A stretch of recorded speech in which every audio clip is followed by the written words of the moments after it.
Welcome back to the Press Conference podcast. Today I've got Jay Taylor with me to discuss graduating straight into a full-time role, heading up the digital department for an international soccer academy, and reporting from the MLS from the UK.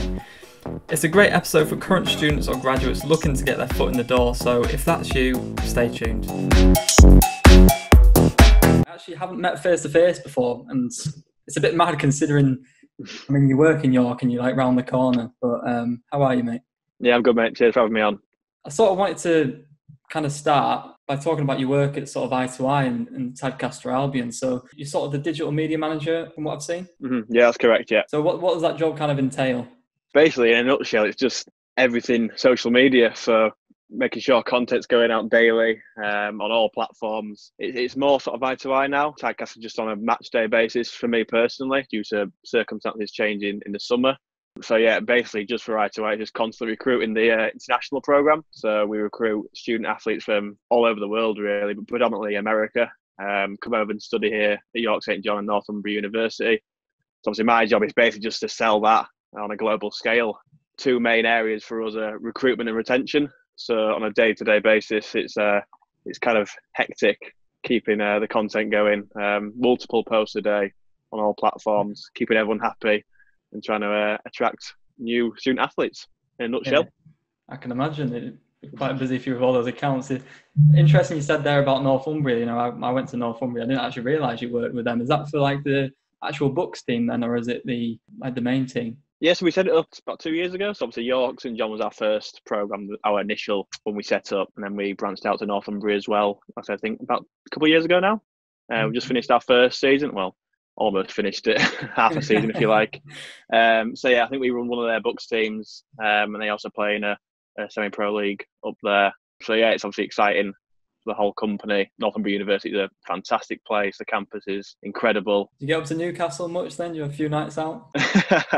Not a few nights out, but no, we do go up there for a lot of work business trips. Strictly business. Business trips, yeah. So with with Tadcaster Albion, is that sort of part of your role then, or do you just do that on the side as an extra thing? So it was initially part of my role for the first 4 years I was at i2i and Tadcaster. It was part of my full-time role, if you like. So I used to take Friday off, and then obviously I worked the Saturday for the match day. Obviously mid-weekends I'd take the time back in the week, wherever I could. But once I left in May and I came back, circumstances changed somewhat. i2i that was the key, so that needed more attention, and obviously that brings the money in essentially, whereas obviously Tadcaster doesn't as such, but they still want me to do stuff, so I'm doing that sort of on the side for them, which I still love. Obviously, it's grateful for all them guys at i2i and Tad for having me back, but yeah, that is just, it's on top of my full-time job basically now, which I'm okay with. You can't call it a job, can you, go into a football game and send a few tweets out? Yeah, exactly, yeah. To be honest, it seems like quite a decent club. I think I've played there as like a junior. From what I've seen from the setup, you've got an amazing setup, and you've got Leeds United coming to the games and stuff. How good is it to sort of get Leeds United there, and I guess you sort of network with all those media lot as well, don't you? Yeah, 100%. I guess that's the marquee fixture for everyone, and us media people as well. Obviously, the crowd's huge, like 4 or 5 times the size it normally is, probably more than that. In fact, in previous years when first team players have featured. So yeah, I guess that's a fixture. Me being a Leeds fan as well, it makes it even more special. So yeah, it's definitely the marquee fixture that we all look out for. Like I said, the Leeds fans absolutely pack the ground out, and obviously we make a lot of money off it, which is great. They get to see Leeds fans up close and personal, get selfies, whatever. But yeah, the Tad make a lot of money as well, which is great. So yeah, hopefully we can get the same again whenever the football season starts. Yeah, for sure. So did you go into this sort of role straight out of university then? Like, how did it come about? I was one of the lucky ones, really. Well, you could say lucky. It's kind of, you make your own luck somewhat, don't you, I guess? So it all started out, I think I just went to a game, a Tadcaster game, just saw they were quite sort of active on social media with some of their posts were quite sort of interactive. I liked how they did things. I can't remember why I went to a game. I just saw, I was living in Harrogate at the time. So I just went to a game. I think they were playing Heanor Town, I think, back in the NCL days. So I went there, just sent a few tweets out on my own personal Twitter. Just the normal sort of match day coverage stuff, nothing special, nothing fancy. And I might have gone to a couple more games after that, 2 or 3 more games, the same sort of thing. And obviously they had no one at the time doing their media stuff as such. They were just sort of doing it from the hierarchy, I guess. And then I was in Florida actually on holiday, and I got a message from one of their bosses saying, "What's your plans for work. Obviously, I just graduated at that time. I just finished uni, I should say. So it's kind of like it's all fallen into place perfectly. So, and it kind of, I met with them, the bosses at i2i, not knowing about i2i at the time. I just knew about Tadcaster. So I kind of thought first that can't be a full-time role. It's not big enough to fill 37.5 hours a week. Obviously, once I met with them, they told me about i2i, and I had a little trial basis with i2i and the club. And yeah, they offered me a full-time role. So I kind of graduated university, and by going to a few games myself and sending a few tweets out, which obviously at the time I thought nothing of it, it turned out to be crucial for me and get me a full-time job in the football media world. Was it Ian Parker who was involved then as the secretary? I think he was doing some. Yeah, he was definitely doing all the pictures. I'm not sure if he was doing social media as such. I mean, he might be doing a few bits. But yeah, the legend Ian Parker. Yeah, he's a proper legend. I take him to all away games. Sorry, we have a little media car. Yeah, he's like top photographer, top man. I miss Ian dearly. But it's so it's quite a good fit for you, to be honest. Like you said, you were in Florida at the time. They've got like a link with the USA, then, don't they? And that just sounds like an absolute perfect fit for you. Yeah, absolutely. They've got plans to kind of expand and create. I don't know as such yet, but create something overseas across the pond. Obviously, they're always looking to expand. So for me, looking to go bigger and better, it's a kind of, like you said, it's a perfect fit for me. And looking to kind of grow myself as a media professional, if you like. Yeah, absolutely. So, I mean, I just wanted to go on to like the subject of, how to secure media coverage as, a non-league team. Because obviously, Tadcaster being where they are, they've got, teams like Leeds, York, Harrogate, even Knaresborough, even though they're lower down. How hard is it to kind of stand out and, get that coverage, the club actually deserves? Yeah, it's difficult. It's difficult for a number of different reasons. And it's kind of different for all clubs. You just got to stand out, I guess, and do things differently, which is obviously there's no kind of, you can't pinpoint what exactly to do. There's no guidelines how to get more coverage as such. But as you'll know, there's certain things you can do to kind of grow exposure for the club, especially for a club like Tadcaster and how sort of low down the pyramid they are. The content that you put out is kind of even more important, in my opinion anyway. I think the club have done that, not just myself, but the whole team have done that tremendously over the years. You look at the FA Vars run, the kind of so many more fans to the club just for the run they went on. And that was down to a lot of the content they put out, and that's kind of why I sort of started getting involved with the club. But yeah, it's just trying to stand out, be different. I think humour is very important on social media in this day and age. I've seen a lot of clubs doing black and white newspaper. I'll mention no clubs by name, but there's a few. Just make it a bit more humorous and make it more enjoyable for people that are watching back home. And you might be able to attract them to come down to a game one time. You never know. Yeah, I think that's worked well for you. I mean, Tadcaster seems to be a team on the up, and like you said with the post about humour and stuff, I think me taking over at York, that was the main thing for me, because before it was just press release, click for more sort of thing, and there was no sort of personality, if you know what I mean. But what's really driven, I know exactly what you mean. Yeah, I think we had a conversation about it before, but what's driven it since, I feel, is just having a laugh and resonating with the supporters and doing it that way. And then it's no secret that York's got a big sort of divide with the fan base, but obviously I've tried to do my best to bridge that gap a bit, being more interactive with them, and like you said, just that content in terms of humour and stuff like that. I think it must have been a win-win for you once you got the role at York City. You thought, can't really do anything wrong here.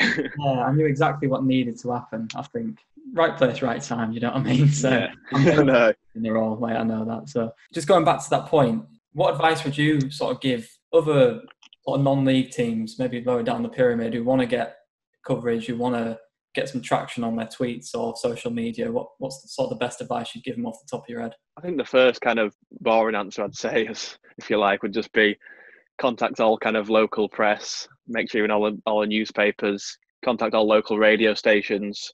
Doesn't matter how sort of big or small they are, get in touch, see if you can kind of send a few match reports into them, whatever it may be, something a bit different maybe than the regular match reports or radio reports. That's kind of the first thing I would say, to try and gain some exposure in the local area anyway, before trying to grow on a national basis. And then obviously you can turn to social media and just that kind of change the way you do things a bit, like just more sort of humour. Go down the more funny road. That's what everyone wants on Twitter, and that's what everyone's for.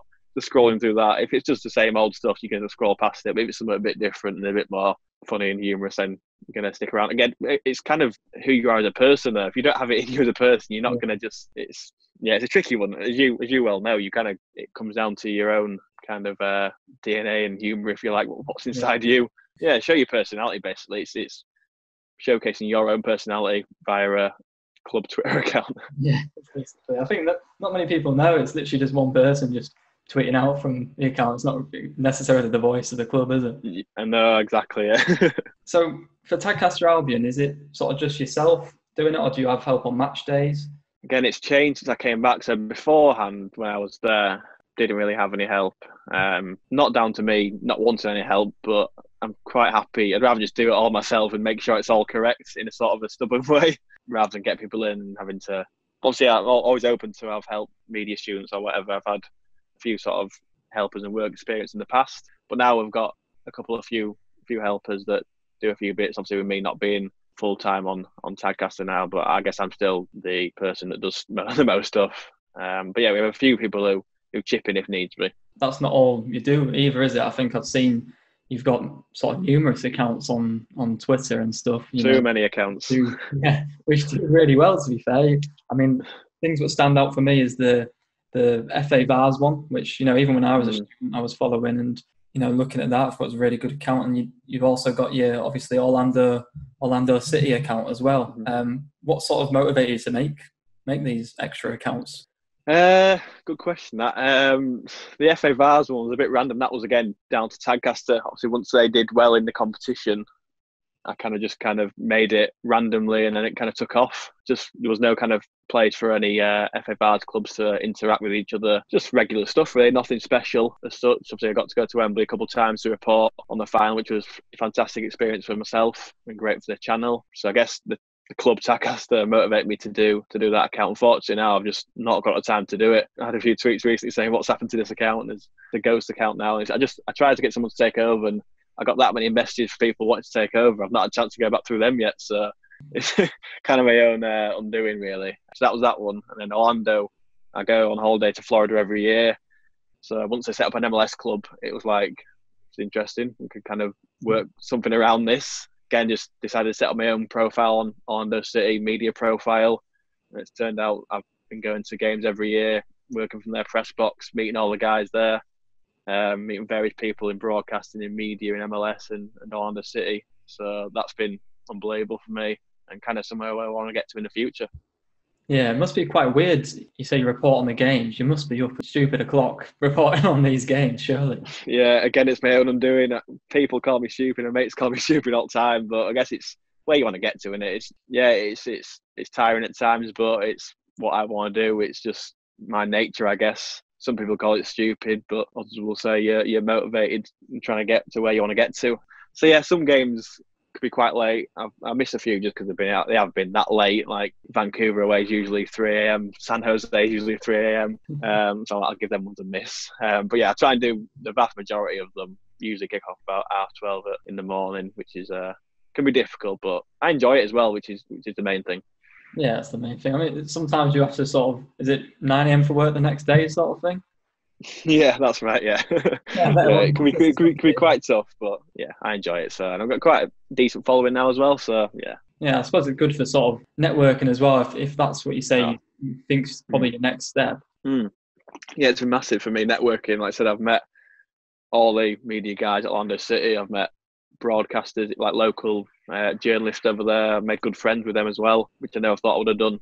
And it's just an unbelievable experience noticing sort of how they do things media-wise. It's completely different. You're up in the gods in like a glass room, window room, not outside in a freezing press box. It's a bit different to some non-league clubs I've visited, that's for sure. Air-conditioned press box. So it's just, yeah, it was interesting for me to go there, gain press accreditation at Orlando City, this massive MLS club. It's just from this little account that I started, I managed to gain entry, which is quite amazing for me and something I'm quite proud of, to be fair, which is sounds a bit stupid to some people, but it's something small. But yeah, I'm pretty happy with it. Yeah, you built quite a sort of empire of Twitter accounts, it seems. You put you in sort of good stead to, the next step. Maybe, it sounds as if you want to do the MLS thing. Yeah, definitely. I think my kind of end goal where I'd love to get to. Whether it's realistic or not, or achievable or not, I don't know. I managed to get an interview with Orlando City back in 2016, but due to me being from the UK, I guess that didn't work out. I got down to the final 6 or so, which again I was proud of in itself, really. But yeah, I don't know how the visa thing works. I'm not sure if they do either. So that's a stumbling block. But I think you've got to set your goals high, haven't you, and try and strive for them, whatever they may be. They might be far fetched, but you've got to work for something. Absolutely. And I seen it was maybe like last year or something. You sort of took the dive into the next stage, which was Boreham Wood, wasn't it? So how did that come about? Just talk us through that. Yeah, it just obviously popped up on, I think it was Twitter. I think it was applied straight away. Obviously, I felt like at the time I had a new challenge. I felt like I kind of run my course where I was before. Nothing against them at all. I just thought I wanted to kind of step up the ladder, like a football player does, I guess. Like a non-league player wants to play at the highest level they can for as long as they can. So I kind of thought it was my time. I've obviously applied places before, but yeah, so I applied at Boreham Wood. Managed to get an interview just over a year ago now, actually. Went down there, met the directors, met the board, went well. Yeah, so I managed to get the role eventually. Took the big step. It was quite tough for me because I didn't want to kind of leave family here, friends, girlfriend, all that sort of stuff behind, and just kind of move everything down there on my own. So it was a massive step. It just didn't quite work out for me. Do you think it was sort of, not the right club, or maybe too soon, or not too soon? Maybe just not the right club. It was nothing to do with me not being able to do the role, because the role was exactly the same as what I know. It was just, as you know, just kind of churning out content. It was just on a bit of a larger scale, if you like. So it just wasn't the right club for me, and I probably should have sensed that at an earlier stage in the application process, really. So it's my own fault, but I guess everything happens for a reason in life, and it just didn't quite work out. And I was fortunate enough to come back here, and they took me back. Yeah, that's good. I mean, even for me, I don't know how you feel about the sort of London life, but I much prefer it up in the north, I feel. And I feel like I'd probably only work for a club in the north. I don't know how you feel about that. I think I'd stick to the north after my last experiences.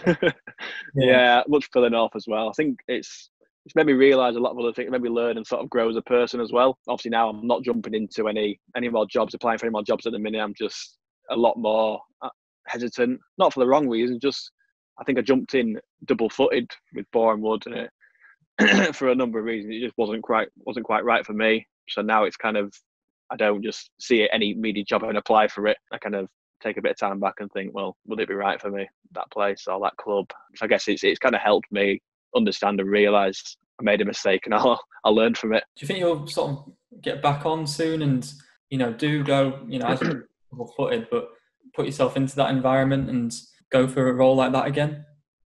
Yeah, it's a difficult question to answer at the minute. I'm not sure, kind of a little bit of a crossroads in where exactly I want to get to. I guess your ideal job role always seems to change in most people's lives. I've always thought I want to be a media manager at a Premier League club or whatever, or MLS club. But now I'm kind of thinking, is this exactly what I want to do? Do I want to go work for clubs where they're not going to treat you how you want to be treated? So, and it seems to be a theme at quite a lot of clubs. Obviously, we interact with a lot of media people on Twitter and other various social media platforms, and I've heard other stories where they've not been treated, kind of exploited, if you like. I kind of think, is that what I want to do for 20, 30 years? I don't know at the minute. So obviously I do want to do football media, I want to stick with that, but I think getting the right place or club or company or whatever is integral. I guess the main thing is you enjoy your job, and for me at York, it's it's a lot of work, and sometimes it's not entirely media. Sometimes you're doing ticketing, sometimes you're doing phone calls or whatever, just because we're at this level, and there's only a few full-time staff, so you've got to pitch in where you can. And I mean, I guess the main thing is you like your job and gets you up in the morning. Yeah, is that 100%? Yeah, something you feel 100% at the moment? Yeah, I guess that's why I came back here, because I kind of thought it was a stale job at the time, but now I realise it's actually a very good job where I am now, and you get treated very well, it's massively important. And I think it's getting more and more exposure, especially on social media, of people not getting treated quite right at clubs, whether that be non-league or the Football League. I've seen more kind of National League instances where people have got racked off at clubs for exploitation and not getting called out for it. So I think enjoying your job it's crucial. I guess I just wasn't enjoying what I was doing down in Hertfordshire. Well, at the moment, obviously, I've seen a few, media people actually, get laid off from their clubs and stuff due to coronavirus. I mean, I'd count myself as someone very lucky who's just on the furlough scheme. So I'm very, very happy to be still in the job. And, the only downside is I get to sit at home and play COD all day. Could be worse. So has it affected your company at all, or are you working from home? I'm still working from home, yes. Obviously recruitment and retention's kind of been ramped up to 200% now, because obviously everyone's on their phones more, they're at home, we've got nothing else to do. So I guess my job's even more important than it is. Obviously I know a lot of people have been laid off, which is incredibly sad for everyone. Our coaches who work for i2i, they've all been furloughed. I don't know if it's been extended yet, or it will be extended indefinitely. But no one's been laid off, which is good. But yeah, the recruitment team and myself, media, are still working, and everything's kind of all hands to the pump at the minute. That's good then. So just going back to sort of the start of everything, I've seen you actually went to UCFB, which, probably at the time was quite a new university, wasn't it? Yeah, incredibly new. I think I was the second intake of people at the university, and I went to Burnley's Turf Moor, not quite as glamorous as Wembley and the Etihad where they've gone to now. I don't even know if Turf Moor's still going now, I'm not even sure. But yeah, I was the second year it started, so it was all very new. They weren't quite sure where they wanted to go yet, so it was all a bit sort of reactive rather than proactive. But I've got no bad words to say about the university, to be honest. Some parts wasn't exactly what I want to be doing, but without them, I wouldn't be where I am today. Obviously, gaining the work experience at Borehamwood, Borehamwood on the brain now, at Bacup Borough in the northwest counties at the time. Like I said, if I didn't have that for people to look at, and I've done the experience, I wouldn't be where I am today. So now I'm certainly grateful for, especially the work experience that they offer. And like you see now, they're absolutely massive now, aren't they? They're flying. Yeah, no, absolutely. I remember when I was first sort of looking at universities, we had this prospectus in our sixth form thing. I want the best student. So I mean, I remember at the time it was just like, I want to go to like a Russell Group uni, and then the head of sixth was just like, yeah, damn, it's not going to happen, mate. I knew I liked football. That's all I wanted to do. So he put this prospectus on the table and was just like, have a look at this. I remember I went to I think it was a university fair in sixth form or whatever. I think around Leeds Beckett or something. I was like, I'm not going to go to uni. I'm not clever enough. No way. I was wandering around all the stalls, and there was this football business university. I thought, I'll take a prospectus. And that was the only one I took home. And yeah, I ended up taking the plunge. And like I said, without that, all these stepping stones wouldn't have got me to a full-time job in football media. Yeah, I think it's so much more sort of respected now as well. Like it's so good you got that degree. Because I mean, even we spoke about it, and even my interview and stuff for York, they were. So what uni did you go to? Did you go to UCFB? I was like, no, I didn't. It is. And it don't really matter what grade you got either. I don't think anymore. I think they just look that you've got through it. Yeah. You've got some experience, and they're happy with that. Yeah, absolutely. I think that's the same at every uni as well. Yeah. I got a first for my degree, but I don't count it towards anything in terms of my career or anything. It's more experience. Hands-on experience, 100%. What's good about UCFB is, I mean, we get students in from UCFB, and UCFB pay them to come to us, and just that experience is so much better paying $9,000 for that rather than me paying $9,000 for a course where I'm just going to be writing 2,000 word essays and that's it. Yeah, 100%. Yeah, it's good. I really sort of wish I'd gone in a way, but I'm proper jealous of everyone who has gone. I'm jealous of people who've gone now rather than at Turf Moor. No disrespect to any Burnley fans listening. Yeah, back in the day at Turf Moor, you had it hard. Yeah, I know. Living in Burnley was hard. Yeah. So did you move sticks then? Did you commute, or did you move to Burnley? Yeah, well, I ended up kind of getting a bit disillusioned with the old Burnley life because it was quite a dark place. So yeah, I stayed in Halls first year, but obviously Harrogate wasn't that far away. It was about just over an hour, I think, to drive home. So I ended up sort of going home every weekend. Second year, I was in a house just opposite Turf Moor. again, ended up going home quite frequently due to Burnley being Burnley. And then in my final year, I just commuted in because I was only in like 2 days a week. I just drove in. So, yeah. Yeah. So what degree did you actually do? I don't know if you mentioned it. Football, business and media. Was that kind of a diverse course then? What sort of modules did you... I was hoping you weren't going to ask me this question. I've got a terrible memory. I actually can't remember like much we did. It sounds so bad. But it was basically, I remember it as just a business course, but your examples in your work were football related or had to be football related. So essentially it was business with a sort of a sprinkling of a few media seminars, if you like. Okay. So I'm picturing like balance sheets and stuff. Is that right? No, there was a media, finance and marketing. There were 3 at the time. There was only 3 to choose from. So it was kind of more like press conferences and that sort of stuff. But yeah, again, just general business, stakeholder stuff and all that malarkey. Yeah. So at the moment I've seen, it's important to know that this isn't a sponsored podcast, by the way. We're speaking a lot about UCFB, but they can if they want. Yeah, I mean, if they want to sponsor, it's fine. Hit me up. I mean, I see at the moment they have a lot of, guest speakers. Like I think I've seen, is it Roberto Martinez, Wigan manager and stuff like that, and high-profile people who come in, which is such an amazing experience. I mean, did you sort of get all of that at the start? Again, we got kind of the Burnley names, if you like. We didn't quite get the Harry Redknapp's, Roberto Martinez. They've had loads of massive names. Just off the top of my head, I think we had Clark Carlisle. I think we had Rachel Brown-Finnis, the goalkeeper and the pundit. Yeah, that's about as much as I can remember.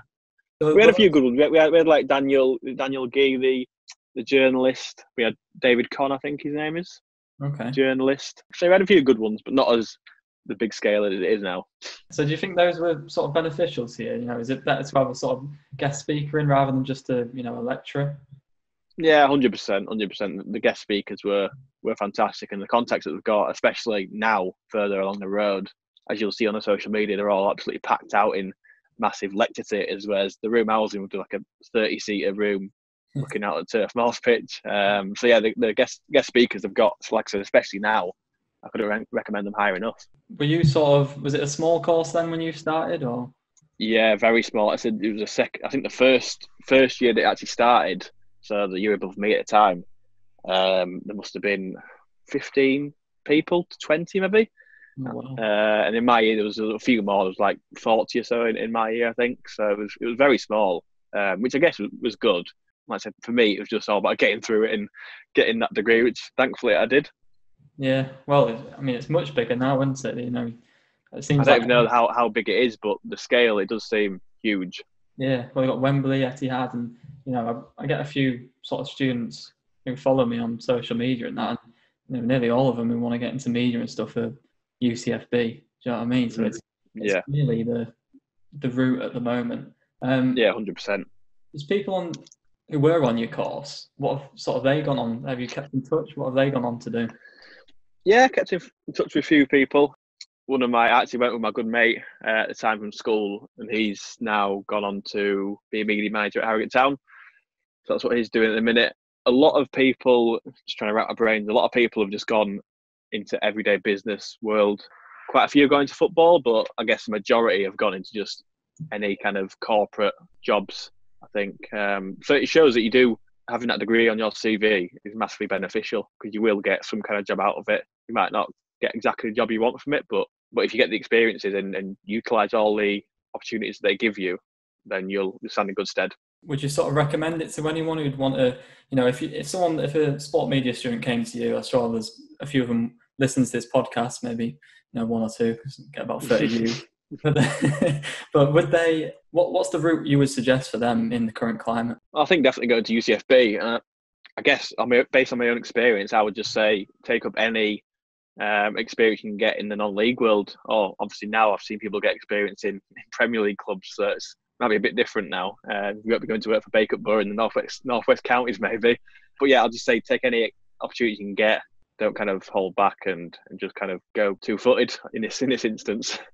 Yeah, absolutely. You've got to weather the cold nights at Bacup, don't you? That's very cold nights up there. I've just got one last question for you, which I'm going to ask everyone who comes on this podcast. What is your dream job?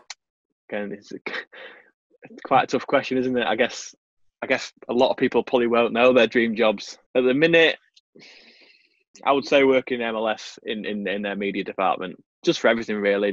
The sport over there is just booming. Just love the people over there, the lifestyle. That's kind of where I want to get to. I think I make it clear to you and also on my social media that that's where I want to get to. I make no bones about that. Whether it's achievable or not, I don't know, but that's kind of my dream job, working over there. Again, I might get the opportunity to go there. It might not be what I want to do. You don't know, but that's kind of my dream job at the minute, I'd say, yeah. Brilliant. Well, thanks so much for coming on, Jay. Pleasure, Dan. Really good insight into what you do, and obviously UCFB. And obviously, if UCFB want to sponsor, I mean, DMs are open, do you know what I mean? So, thanks again, Jay, coming on, speaking about his experience in the football media world, also opening up about his struggles moving jobs, something I think a lot of people will resonate with. You know, he's absolutely working his ass off on Twitter, running multiple accounts, and I think it's just a matter of time before someone sees that quality and desire he has for social media, and I've no doubt someone will pick it up soon for a top job. If you enjoyed this podcast and are listening on Apple Podcasts, I'd love for you to leave a review if possible. It'll help this podcast reach much more people and no doubt benefit from these conversations. The next episode is going to be out early next week, so subscribe if you haven't already to be the first to listen to that, and thanks for listening.